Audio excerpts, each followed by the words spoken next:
Meus amores, esta manhã nós queremos falar sobre Emanuel.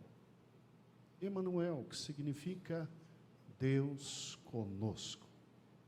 É interessante que em Mateus capítulo 2, quando você pega o texto em que simplesmente o anjo está conversando com Maria, e Maria não está entendendo muito bem tudo o que está acontecendo, né? Ela está confusa, ela nunca se deitou com homem nenhum, menina honesta, decente, prometida em casamento com os aspectos legais já todos confirmados. Para que você tenha uma noção do que era o desposar, não é idêntico, mas para que você tenha uma noção. O desposar seria o equivalente hoje, quase perto, do casamento civil que as pessoas fazem, e por terem comunhão com Deus, aí dizem, estamos casando hoje, mas vamos também fazer a cerimônia religiosa. E aí, tal como aconteceu ontem, né? Os meninos, ao se casarem, antes tiveram a cerimônia legal e depois tiveram a cerimônia religiosa. Então, olhe que interessante, o desposamento seria mais ou menos tal como a cerimônia legal. É aquela história clássica. Meu filho vai casar com sua filha? Ótimo. Então, que ele venha pagar o dote, porque o que eu estou dando para você é o que há de mais precioso na minha casa. Ou seja, não se vai levando a filha dos outros assim não, meu amigo. Né? Chegando, pegando as filhas dos outros e indo embora. Não, deixe o dote aqui. E olha que quanto mais preciosa era a menina, quanto mais habilidosa era a menina, o dote era maior, né? O dote era maior. E aí ótimo, deixou o dote, ok. Agora vá construir a casa, porque quem casa quer casa. Vá construir sua casa. Aí é óbvio que o rapaz não tinha dificuldades quanto a isso, porque ele ia morar exatamente aonde o pai dele morava, tá? Eram territórios grandes, amplos, para caber toda a família, como nós já falamos na última ceia, né? E aí o rapaz, junto com o pai, construíam a casa, ela saía da casa da mãe dela, no dia do casamento, em uma procissão muito bonita, né? No entardecer, para que luzes de candeias fossem acendidas e ela fosse demonstrada para toda a sociedade, aquele momento de honra, bonito, né? E ela andava na cidade inteira, as amigas se alegrando, as inimigas se mordendo de raiva, e lá ia ela linda até chegar na casa do pai do rapaz, e lá tinha a festa, e lá tinha as bodas. Olhe que interessante. Maria está nesse momento em que José já tinha, de alguma forma, conseguido conquistar os pais de Maria. Ela estava desposada. Não sei se José tinha muito dinheiro, eram muito pobres, mas pagou alguma coisa de dote pela menina. E estava na casa do pai dele, construindo tudo para levar Maria. E Maria em casa, preparando todo o enxoval. Aí me desce um anjo. E diz, salve a agraciada. Bem, Maria não morreu na hora, por pura graça de Deus. Não desmaiou, porque o Senhor era com ela. Que normalmente quando se fala com anjo, a sensação é de morte. Maria era forte. Talvez por causa da idade não tivesse entendendo o que estava acontecendo, entendeu? E aí o que acontece? Salve a agraciada. Ótimo, sou agraciada. Porque o que está no teu ventre é fruto de Deus. Ela, como assim no meu ventre? Eu não conheço o homem. Eu estou prometida. E se eu aparecer com alguma coisa no meu ventre, eu vou ser apedrejada, por misericórdia apedrejada, porque se José tiver revoltado, é quem mata mesmo para doer. Porque pelo menos pedra, a terceira, a quarta, a quinta, já pega na cabeça, já dorme, nem sente o resto. Mas se José quiser, José vem e bota fogo. Aí eu sofro. Agraciada? Meu amigo, que história é essa? Isso está em Mateus capítulo 1, do versículo 18 em diante. Aí o anjo que aparece para ela tem que aparecer para José, porque para convencer um homem que a menina está grávida, não foi ele, não foi outro, mas é filho de Deus, só anjo. E é num contexto de confusão desse, é num contexto de loucura, de insanidade, de momento transverso na vida em que você não sabe o que está acontecendo, mas sabe que está entrando na maior fria da sua vida. Tadinha. É que vem o texto de Mateus capítulo 2, e agora todos vamos nos calar. Vamos ouvir a voz do Senhor. Nenhum barulho. Eu não vejo, mas escutar, escuto tudo. Inclusive você que está dizendo que eu estou muito bonito, eu estou escutando. Pobre graça da minha esposa. Escute.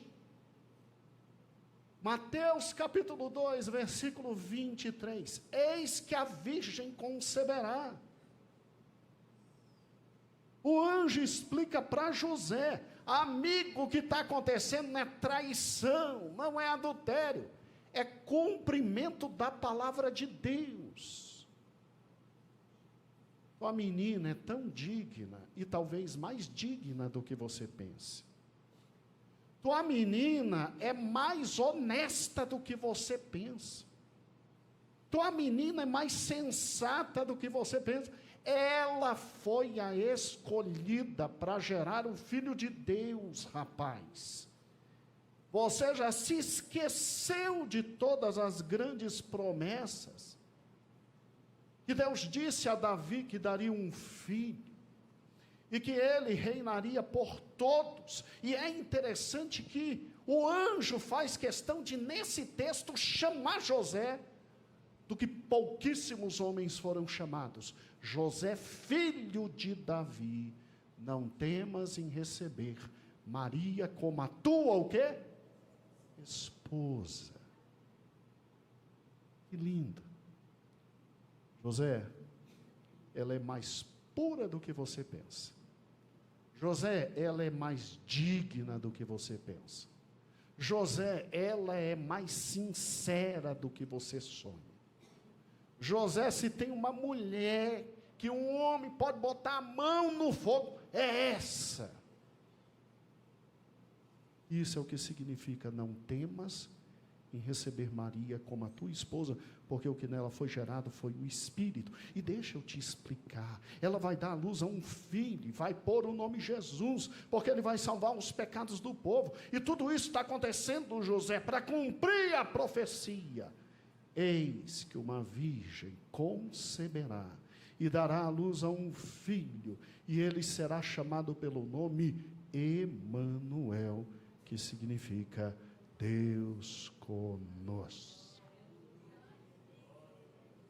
Aí a Bíblia diz no versículo 24, e José despertando do sono. Com certeza ele não estava sonhando de barriga cheia. Ele estava preocupado. Ele estava andando daqui para lá, desesperado, dizendo: e agora, e agora, e agora? Porque amava a menina. Era apaixonado pela menina. Era um homem justo. Estava planejando como é que ia deixar Maria, sem que Maria fosse para a fogueira. Era o projeto dele. Tamanho amor desse homem por essa mulher. Deus intervém, Deus explica. E aí ele desperta do sono, ele entende tudo. O silêncio dele é maravilhoso, é o silêncio de confiança. ele vai e toma Maria como sua esposa, sem nenhum problema. Alguns autores, quando dizem que o texto diz aqui no versículo 24, e despertando do sono, fez como o anjo do Senhor ordenara, e recebeu Maria como sua mulher, dizem, isso era um direito de José. Aí a Maria, lembre-se que nessa época aqui, ela já tinha voltado da visita que fez à sua prima. Então, a barriga já tinha 4 a 5 meses. E sem nenhum problema. José pegou simplesmente, fez todo o trajeto do casamento com ela, toda a festa. Óbvio que as fofoqueiras, as línguas grandes, os olhos invejosos disseram, ai, tão linda, mas buchuda. Sim, é isso que o texto nas entrelinhas nos diz. Ai, tão linda, mas não se quartou. José lá feliz. Pai de Maria olhando para José e dizendo, ainda bem que assumiu, rapaz. Ainda bem que assumiu. É isso que as entrelinhas históricas e sociais dizem. É num contexto desse de felicidade e ao mesmo tempo de vergonha, de aparentemente 2 meninos que se perderam, estavam mais cheios da graça de Deus do que um bando de gente que se casa dizendo, eu sou sincero. Estavam mais cheios do amor de Deus do que absolutamente tudo. Estavam no momento mais precioso da vida. Gente, é por isso que ninguém de nós, nenhum de nós, pode olhar para a vida do nosso irmão e julgar de maneira alguma nada na vida do nosso irmão. Nenhum de nós é Deus. O Senhor, por um acaso, simplesmente desceu dos céus e te deu um esclarecimento sobre a vida do teu irmão e da tua irmã. Por isso que a Bíblia diz que as mulheres mais velhas é para ficar enxovalhando a pobre da nova, é para ajudar, é para instruir, é para amar, é para cuidar. Por isso que na Bíblia tem ancião na igreja, tem pastor, tem presbítero, para onde todo problema e todo feixe de encrenca vai, porque é alguém que não ama mais sua vida, é alguém que olha para a igreja como um todo, e é capaz de suportar situações que nem ele entende. É por isso que estamos diante de Deus, o maior de todos os advogados, Jesus Cristo, o justo. É num contexto louco como esse, nasce Emanuel, Deus conosco. Deus conosco. Eu não vou continuar abrindo o texto para os irmãos, porque a finalidade é um pouquinho maior. Emanuel, ele é a inefável certeza de que a gente não sabe viver. Emanuel é a confissão expressa de Deus, fenômeno de Jesus existir como fundamento essencial de que eu e você estamos muito longe das premissas radicais e maravilhosas da vida de Deus para nós. Por que tem que ter Emanuel? Por que tem que ter Deus conosco? Porque um dia, lá no Éden, mesmo conosco estando, todos nós nos perdemos. Em Adão nosso grande representante, nós chutamos, Rafa amada, o amor de Deus. Nós chutamos o amor de Deus. Agora, Deus, como é amor, e amor no sentido mais radical, profundo, perfeito, extraordinário, inigualável, Ele simplesmente diz, tá ok. Eles não querem viver ao meu lado. Mas eu amo tanto, que eu vou viver ao lado deles, porque eles não sabem viver. O que ele faz no Éden? Um animal é sacrificado, roupas são trazidas ao primeiro casal, para que o primeiro casal pudesse continuar tendo acesso a Ele. Veja que é um Deus que não desiste de cada um de nós. Veja que Emanuel, Deus conosco, é a prova maior do amor dele, porque ele poderia nos desprezar, ele poderia nos deixar, ele poderia simplesmente fazer aquilo que está em Romanos 1, está pecando, vai, está pecando, vai, mas ele sempre conosco dá um jeito de estar, traz uma forma de estar, cria uma estratégia para conosco estar, porque Ele é o que seu nome expressa, Deus conosco, Emanuel. E aí o que ele faz?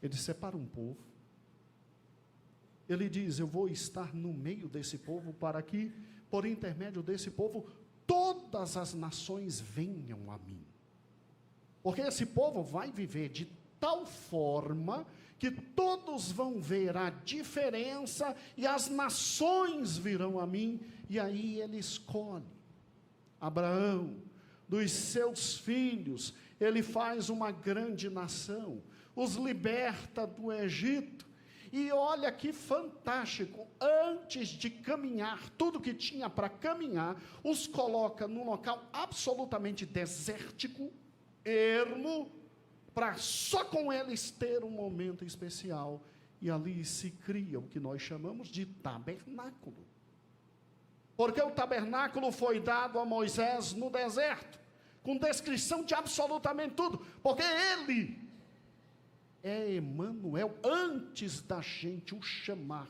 de Emanuel, porque ele queria estar no meio do seu, o quê? Povo. Ache uma figura do tabernáculo aberto, Josué.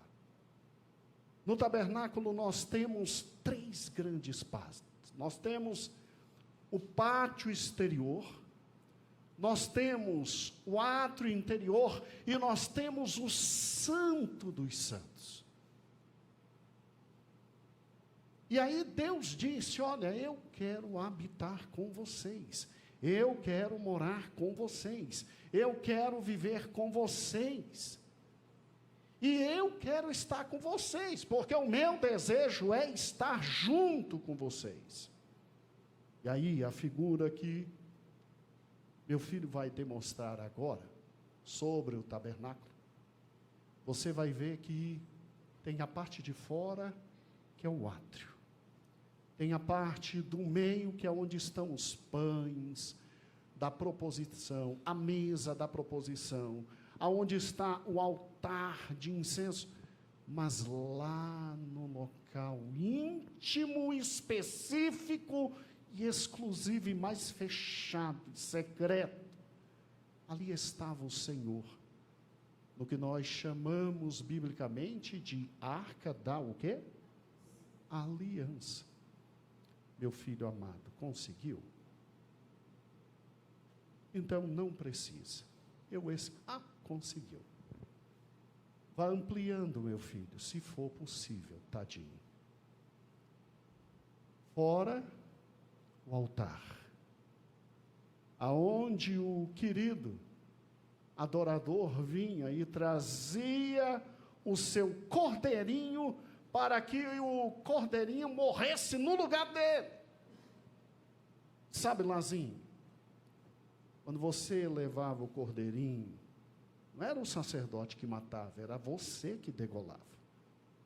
Você via o animal gritando, bufando, sangue escorrendo por todo lado, e era você que fazia isso, entregava o animal para ser queimado ali no altar, por uma razão simples, para que eu e você, nesse momento, entendêssemos quem tinha que morrer.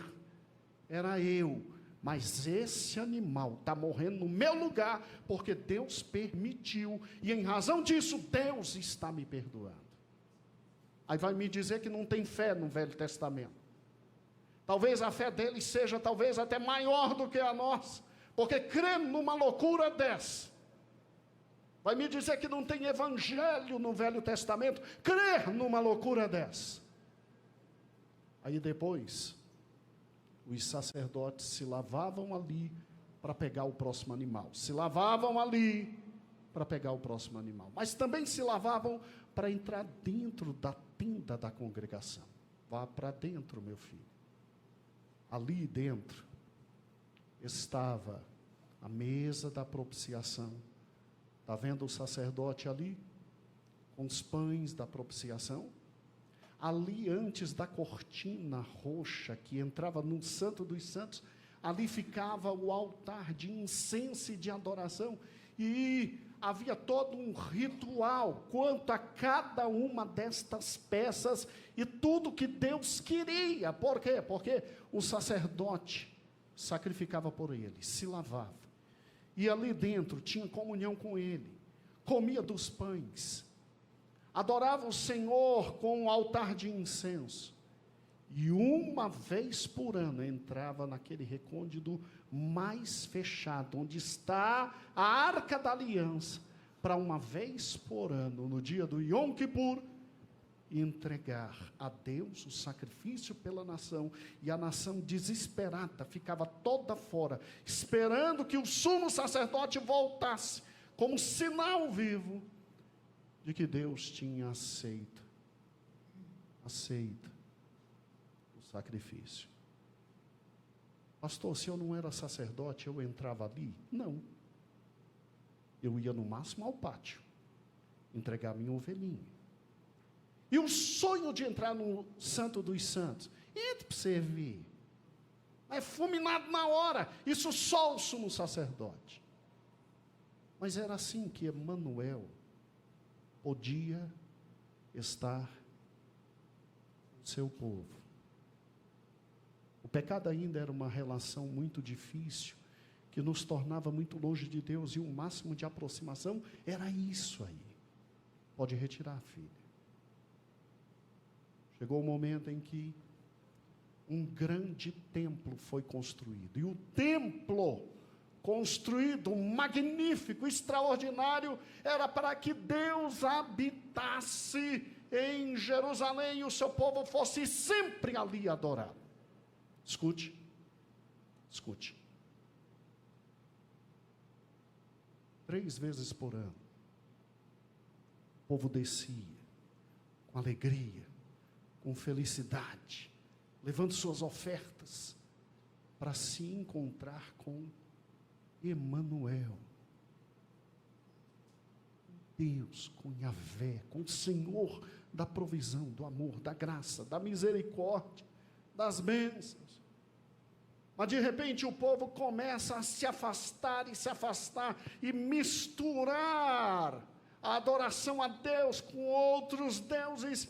E Deus diz: olha, eu não quero mais papo. Destruiu absolutamente sua morada, destruiu o templo, destruiu tudo, a arca se perdeu.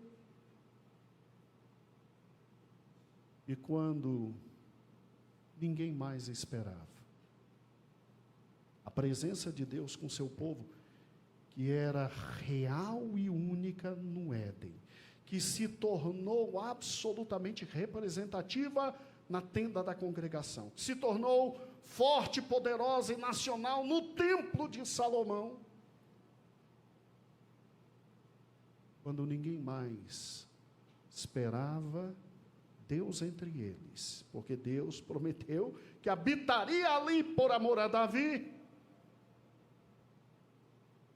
Surge o texto de Mateus, dizendo exatamente assim: eu estou entrando na história humana para habitar eternamente e definitivamente com vocês.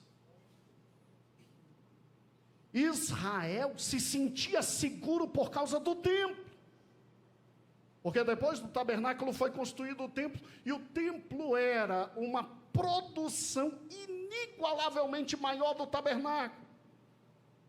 Era por isso que uma série de salmos dizia que de Jerusalém viria a salvação, de Sião viria a salvação, porque a compreensão era que Deus estava ali e dali abençoaria toda a terra. Mas com a queda de Jerusalém, quando Nabucodonosor veio e acabou com tudo, durante 400 anos, o povo vagava desesperado pelo mundo, dizendo: quando é que Deus de novo habitará entre nós? E aí, no meio desse povo simples, dessa menina simples, desse homem simples, vem uma voz. Está se cumprindo o que Isaías disse: Emanuel vem para estar convosco. E aí ele nasce. Deus se torna homem. Deus anda entre nós. Deus vive entre nós. O Messias surge, ele não é reconhecido pelo seu povo. Ao contrário, ele é colocado numa cruz, e ao mesmo tempo que o seu povo o reprova, mal sabe que ali estava abrindo a chance de todo mundo ter acesso a Emanuel.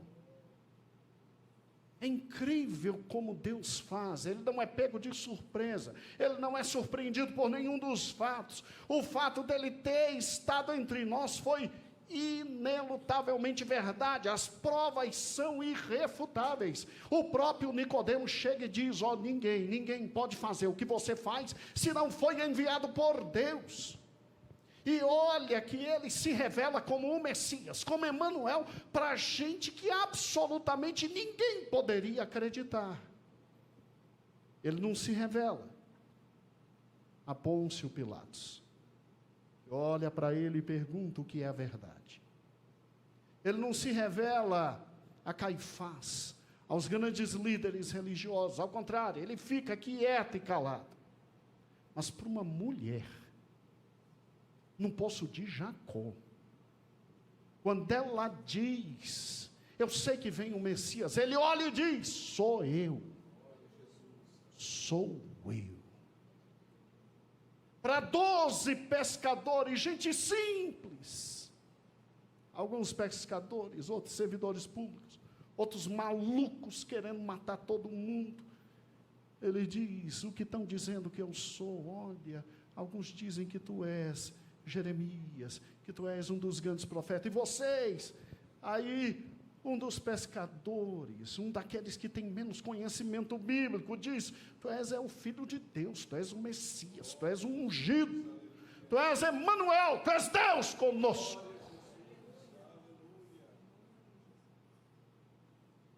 E aí, ele anda entre nós, ele cura nossas doenças, ele perdoa nossos pecados, ele traz sentido à nossa vida, ele traz direcionamento à nossa vida, e aí a vida ressurge, porque de novo a humanidade passa a ter Deus com ela. E ele tem que voltar ao céu, porque todos os tempos foram determinados por Deus o Pai. Todo mundo querendo segurá-lo, todo mundo querendo que ele ficasse, todo mundo que ele querendo que ele inaugurasse o reino eterno naquele momento, mas ele não pode ser segurado. O Pai tem o tempo em suas mãos, e o Pai já determinou cada um dos tempos. E aí, ele diz assim: eu sou a videira verdadeira, e vocês são os... Cada um de nós os ramos. Tudo bem que tem a parte difícil, quem não der fruto está arrebentado. Mas quem der fruto é limpo, vai frutificar muito mais. Paulo diz que ele é a cabeça. Não só o cabeça, a cabeça. E nós somos membros do seu o quê? O que significa isso? Significa que ele, não estando mais entre nós fisicamente como esteve, ele resolveu estar no mundo por intermédio da igreja.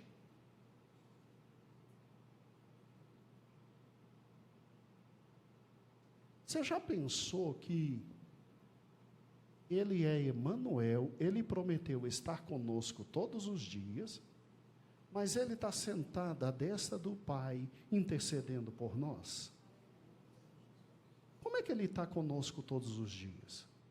Nós somos corpo dele. Nós somos parte dele. Significa que Deus está no mundo por intermédio de nós. Significa que seu lábio, sua boca, meus pés, nossas mãos, são as mãos de Deus no mundo. E Deus o mundo tem recebido.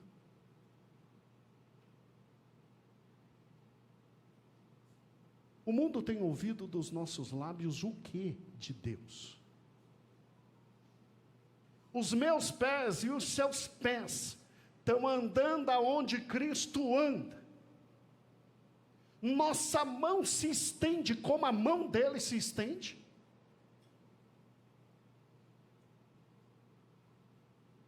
Há um livro muito difícil de se ler, e se um dia você puder ler, o nome dele é Em Seus Passos, o que Jesus faria.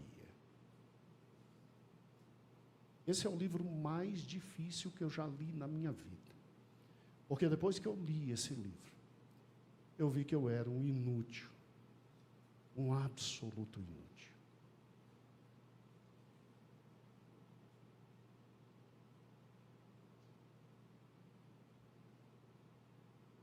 Jesus cuida da tua família por intermédio de você. Jesus faz tua esposa ser amada por intermédio de você. Teu marido é feliz porque Jesus usa você. Tua igreja é forte porque Jesus está em você. O teu trabalho é melhor porque Jesus te usa lá. Afinal de contas, você e eu não passamos de dedo, de pé, de olho, de boca. Hoje cedo, quando eu e você acordamos, será que quando a gente acordou e foi tomar um café, será que tinha uma mesa bonita esperando a gente, para a gente comer? Quem botou aquela mesa não foi tua esposa, não foi teu marido, foi Cristo, por intermédio dele. E aí é óbvio que você, recebendo essa coisa linda antes da ceia, você glorificou a Deus, não foi? Porque seus lábios são dele. Não foi?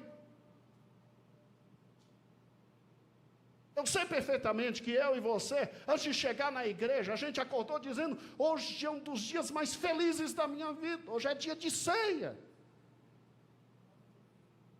Porque eu acho difícil o Senhor Jesus ficar revoltado no dia de ceia. Eu não consigo ver Jesus ficando em casa, assistindo às lives,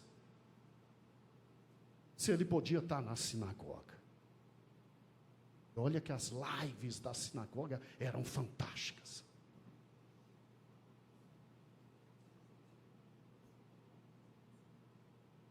Eu acho que Jesus dificilmente, quando a banda da sinagoga tocava, ficava de boca fechada, olhando, dizendo, desafinou.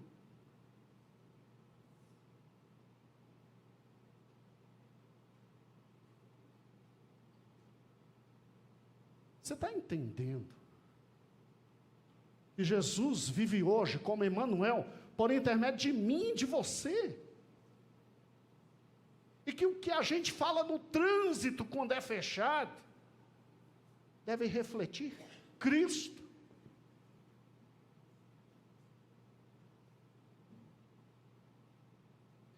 Pastor, ainda bem que Jesus de vez em quando pegava a zorraga e descia o pau. Porque lá em casa eu também tenho que fazer isso. Sim, por Cristo, bote esses meninos no devido lugar. Economiza não. Mas Jesus beijava muito. Jesus abraçava muito. Jesus erguia.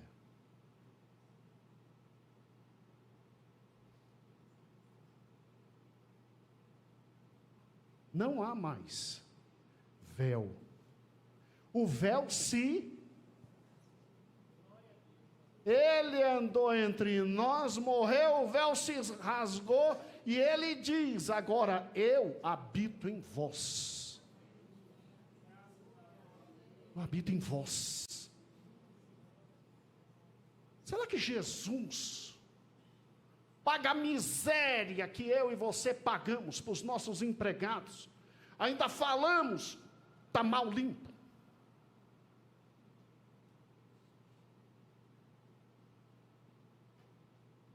Será que Jesus ama uma linda cola? Ainda diz, uau, tirei 10. Gente, Jesus habita em nós. Emmanuel está aqui. Eu, quando olho para o Pedro, eu vejo Cristo. Quando eu olho para o João, eu vejo Cristo. Quando eu olho para o Ídeo, eu vejo Cristo. Quando eu olho para cada um de vós, eu vejo Cristo, corpo dele. Nós somos tão um com ele, que a gente está destinado a um casamento, uma só carne com ele.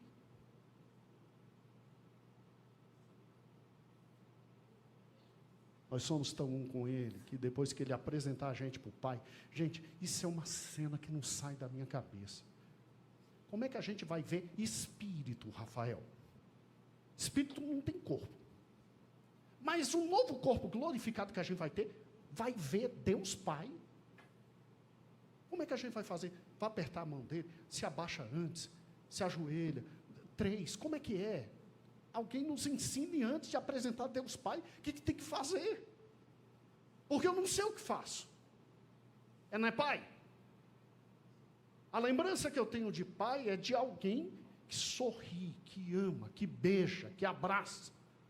Eu não tenho lembrança de alguém severo, eu tenho lembrança de alguém que eu sentava em minha casa e eu comia, a gente ria, a gente brincava, e ele brincando me batia, e eu abaixava a cabeça, e eu me levantava e eu beijava. Então eu não sei como tratar Deus Pai no dia daquele dia, em que eu vou me encontrar com ele, porque se eu trouxer minhas lembranças, como eu vou trazer, eu vou querer abraçar. Aí como é que é? Abraça, ele me fulmina, tem que antes se ajoelhar, como é que é? Eu nunca me ajoelhei diante do meu pai.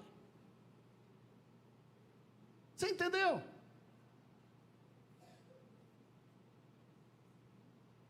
Carlos,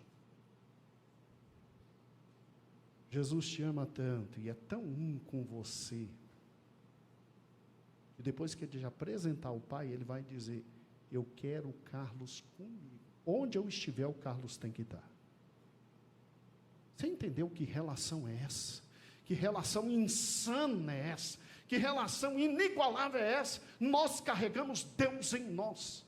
Emanuel vive hoje por intermédio da igreja. A igreja é Emanuel.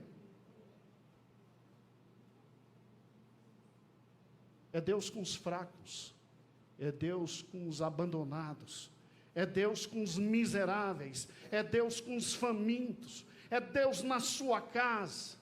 O que você anda dizendo para a tua esposa? O que você anda dizendo para o teu marido?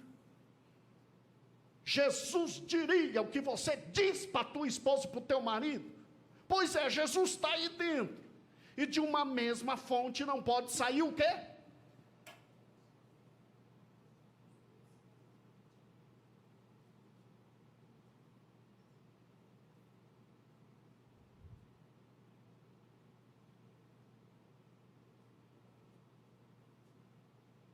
Ele vive por meio de nós.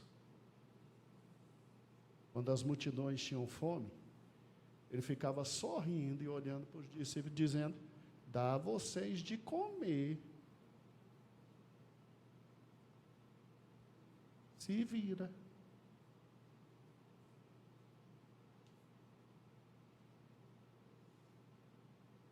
Um dia, ele vai voltar.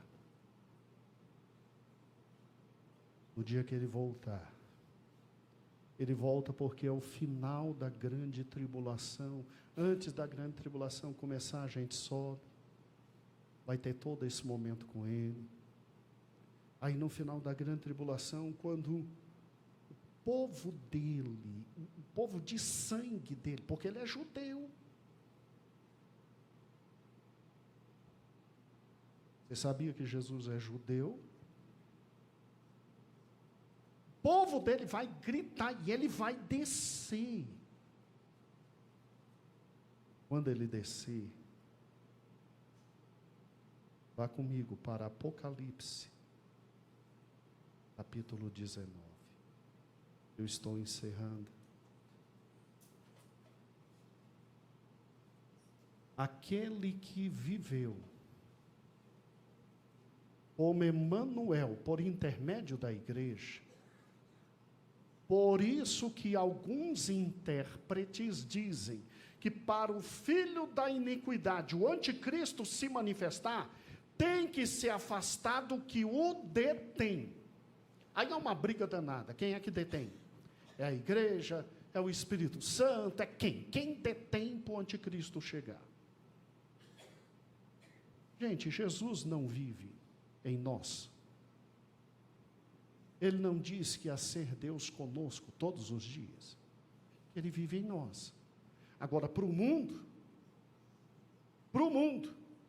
Jesus vive por intermédio de nós. Eu sou as mãos de Jesus, eu sou os lábios de Jesus, eu sou os pés de Jesus. Eu sou o que os profetas sonhavam. Eles sonhavam com isso. Eles sonhavam em um dia serem dominados pelo Espírito de Deus, de tal forma que eles pudessem 24 horas profetizar e falar em nome do Senhor. Eles sonharam com isso, coisa que eu e você temos.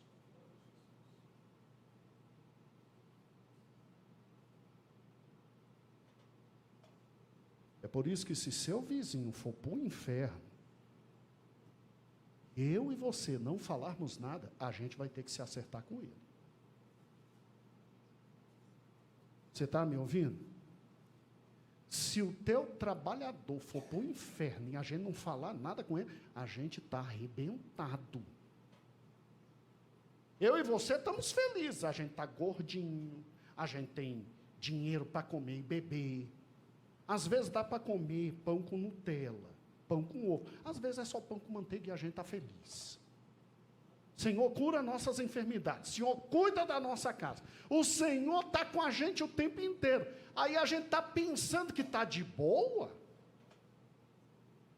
Vá para a eternidade sem tuas mãos terem sido as mãos de Cristo. Chega na eternidade sem teus pés serem os pés de Cristo. Chega lá e explica para ele como é que a tua boca e a minha boca nunca foram usadas para o reino dele. Chega lá e explica o que você está fazendo com a tua esposa, meu amigo. Vai explicar para ele o que você está fazendo com teu marido. Vai explicar para ele o que teus filhos estão passando na tua mão. Vai lá, explica para ele lá. É bom nos arrependermos agora. Ai, pastor, eu vim passeio por uma palavra boa. Sim, está boa. Alguém tem que te falar isso. Que seja o pastor da igreja. Que ora por você todo dia.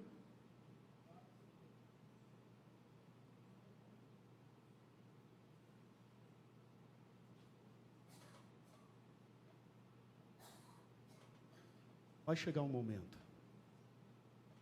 em que ele vai voltar, porque depois de uma mensagem dessa, você diz assim, ai Jesus, quando é que o Senhor vai voltar? Porque eu não estou sendo um bom corpo, não. A boca está difícil, meu pé, meu Deus, minha mão. Ah, Senhor, meu bolso. Senhor, meu bolso, cruz credo. Aí o desejo, Pereira, é que ele volte, porque aí quando ele voltar, ele assume o posto dele e a gente, que alívio. Pereira, quando ele voltar segundo Apocalipse 19, ele vem, segundo o versículo 11, os céus estarão abertos. Vem um cavalo branco. O cavaleiro que estava sobre ele é chamado de fiel e verdadeiro. E vem para a peleja, os seus olhos são como chamas de fogo. Sobre a sua cabeça, muitos diademas. O nome que nele estava escrito, ninguém sabia, senão ele mesmo. Vestido com veste salpicada de sangue. E o nome pelo qual ele se chama é Palavra de Deus. Ele desce com seus exércitos. Ele simplesmente salva o seu povo. Segundo o versículo de número 19. Pega a besta, os reis da terra, falso profeta, lança no lago de fogo e enxofre. No capítulo 20, ele determina um anjo simplesmente desce, abre um abismo, encerra e tranca o diabo por 1000 anos, e ele vem reinar por 1000 anos. E o versículo 4 diz assim: e vi tronos, e assentaram-se sobre ele aqueles a quem foi dado o poder de julgar, e vi a alma daqueles que foram degolados pelo testemunho, pela palavra, e que não adoraram a besta, nem sua imagem, não receberam sinal, nem na mão, e viveram e reinaram com ele 1000 anos. Mas os outros mortos não reviveram até que os 1000 anos acabaram. Essa é a primeira ressurreição. E versículo 6, bem-aventurado e santo aquele que tem parte na primeira ressurreição. Sobre estes não tem poder a segunda morte, mas serão sacerdotes de Deus e de Cristo, e reinarão com ele 1000 anos. A primeira ressurreição começa com Cristo. Continuará no arrebatamento da igreja, porque os mortos serão ressuscitados, os vivos transformados. Vai finalizar quando estes mortos na grande tribulação, por causa do amor de Cristo, se reúnem a todos nós, e nós reinaremos com ele por 1000 anos. Paz, justiça, amor, tranquilidade, economia decente, política decente. Ele vai estar aqui, literalmente ele vai estar aqui, de Jerusalém ele vai reinar, e nós seremos com ele reis e sacerdotes nesse período. Sabe por quê? Porque Ele é Emmanuel. Ele é Deus conosco.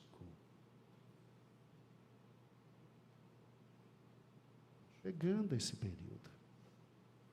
Está muito perto esse período. Hoje Ele é Deus conosco porque vive em nós. Hoje Ele é Deus com a humanidade em razão de viver por nós, a sua igreja. Mas escute.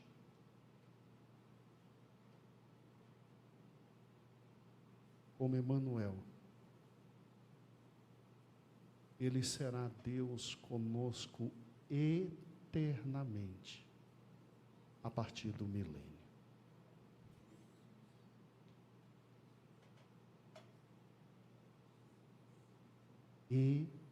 Eternamente. E aí eu termino a mensagem te lembrando de Mateus capítulo 28.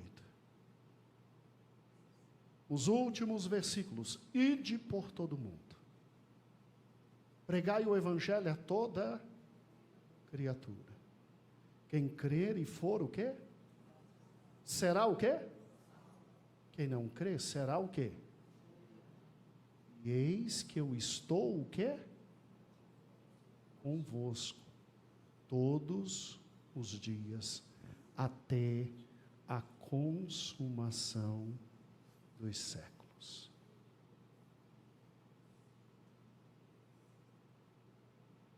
Deus é Emmanuel. Ele está conosco porque Ele nunca deixará de estar com a humanidade. Hoje, Ele vive com a humanidade, abençoando a humanidade por intermédio da igreja. Porque Ele vive em nós, e vivendo em nós, Ele é Emmanuel para o mundo. Mas um dia, carne e osso, porque Ele tem um corpo glorificado, Ele vai descer, Ele vai reger todas as coisas eternamente de Jerusalém.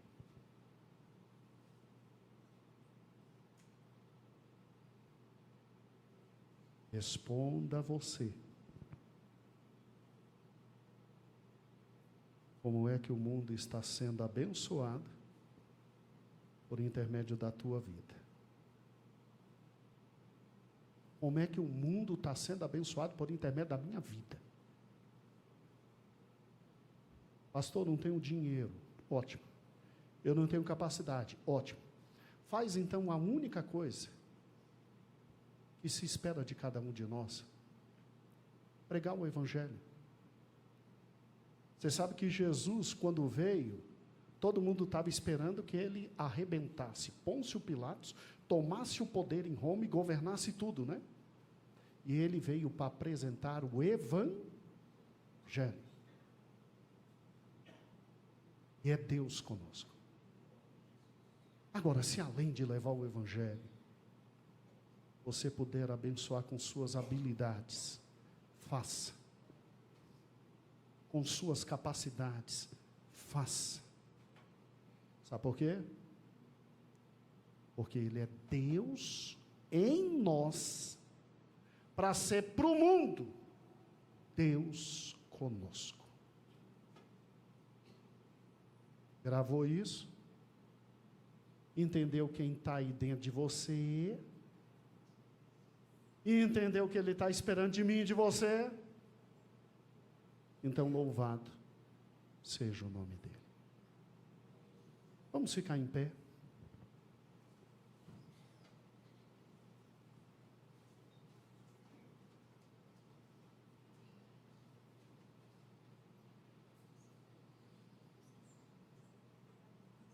Irmãos que estão aqui são dedo. Você tem sido o melhor dedo de Cristo possível? Irmãos aqui que estão e são unha. Você tem sido a melhor unha possível de Cristo para a humanidade? Irmãos que estão aqui são boca, são olhos, são nariz, são ouvidos. Onde é a tua parte no corpo de Cristo? Você tem sido o que há de melhor de Cristo para a humanidade, porque Deus está presente no mundo por intermédio da sua igreja.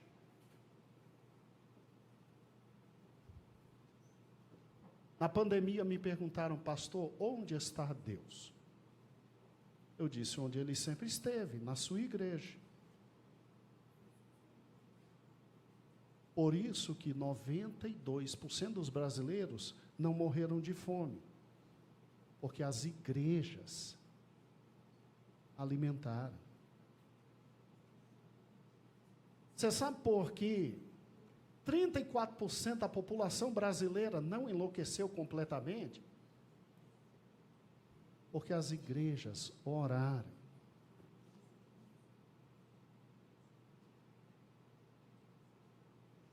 Todas as nossas igrejas, agora estou falando do nosso povo, meus amores. Todos os pastores entraram em contato, pastor, e agora? Eu disse, calma. Você tem sede decente, amigo.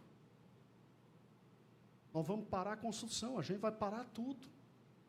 E não vai faltar arroz e feijão para nenhum de vocês. Eles disseram, pastor, é sério? Não é. Alguns chegaram a dizer, mas a gente nunca ajudou. Eu disse, e aí? Eu falei para a Izinha, eu disse, para. Agora nós vamos alimentar o nosso povo e o povo completo da igreja. Sabe o que Deus fez? Deus fez foi multiplicar, irmãos. Eu acredito que todas as nossas igrejas fizeram foi aumentar e foram abençoadas. Tu acredita nisso? A gente preparado.